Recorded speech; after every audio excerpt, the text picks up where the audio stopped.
Now, I'm going to talk a little bit about the movie, obviously. Good. I loved your performance, first of all. Thank you. This is, I think, your best performance today. Thanks a minute. Fantastic. But It's in my top 5. Now, with the film, there's a really wonderful dreamlike quality to it throughout the whole thing, I felt. Yeah. Did that come when you were writing the script, or did that come when you were actually piecing it out, putting it together on film? Well, I think probably Bruges itself is just a dreamlike, fairy tale-like place. So I think maybe that's what helps that come up. Dreamlike, I don't know. I mean, the other film that's made within the film has those qualities to it too. But dreamlike, no. For me, it's a dark. Well, maybe it's nightmarish more than dreamlike in some ways. You know, Colin's character is in a pretty dark place from the very first shot and the very first voiceover. But no, it was Bruges. Bruges organically grew. I mean, I couldn't have set the whole thing anywhere else. It was this strange fairy tale-like place to serve as the backdrop, but not just as a backdrop, as a character to help tell the story, I think. I read that it was a really pleasurable experience. Did it feel kind of strange for you going in and working there? It was really weird, man, because the whole town had this aspect to it that it does look like a film set. I mean, our film sets have looked like Bruges.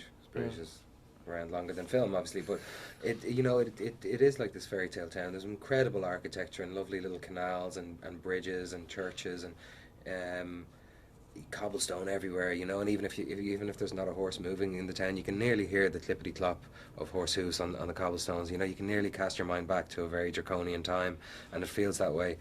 And I did like it. I mean, I bought kind of more into the whinging about it more than Brendan did, playing Ken. We kind of adopted our characters' feelings on it, and we'd kind of have goals at each other, and he'd talk about how wonderful it all is, and I'd go, shithole, and that was the end of that. You know, we just go around in circles like that just because it was fun.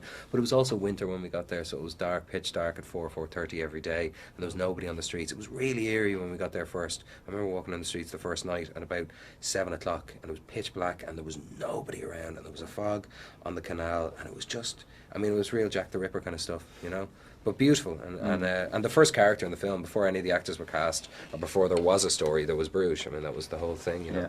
So if he didn't have Bruges, he wouldn't have shot the film. No, I'd have scrapped the whole thing if they hadn't allowed us to shoot. Yeah, you had been there 4 years before. Yeah, just on a little weekend trip, and the story was born completely out of the place.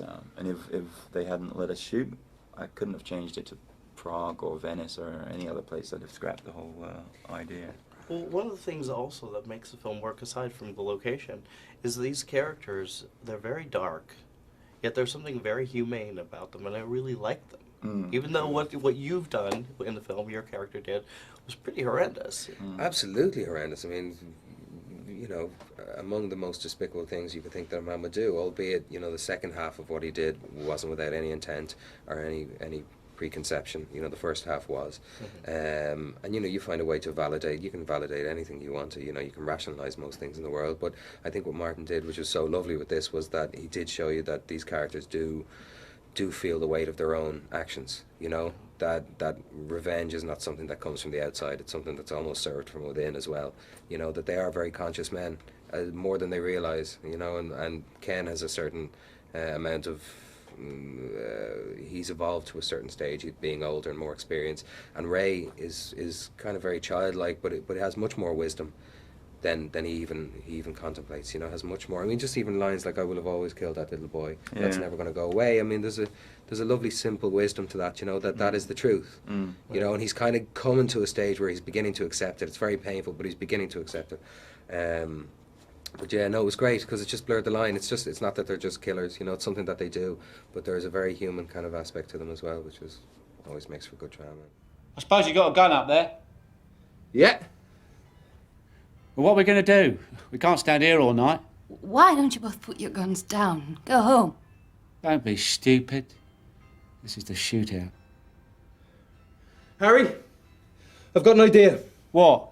My room faces onto the canal, right? I'm going to go back to my room, jump into the canal, and see if I can swim to the other side and escape. Right. If you go outside and round the corner, you can shoot at me from there and try and get me.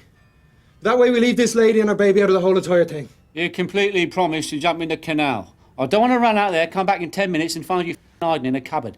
I completely promise, Harry. So, hang on, I go outside, then I go which way, right or left? You go right, don't you? You can see it from the doorway. It's a big canal. All right, Jesus, I've only just got here, haven't I? Okay, on a count of 1, 2, 3, go, okay? Okay.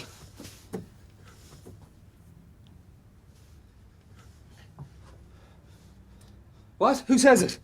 Oh, you say it. You guys are crazy. Hey, ready? Ready? Set? Set. 1, 2, 3, go!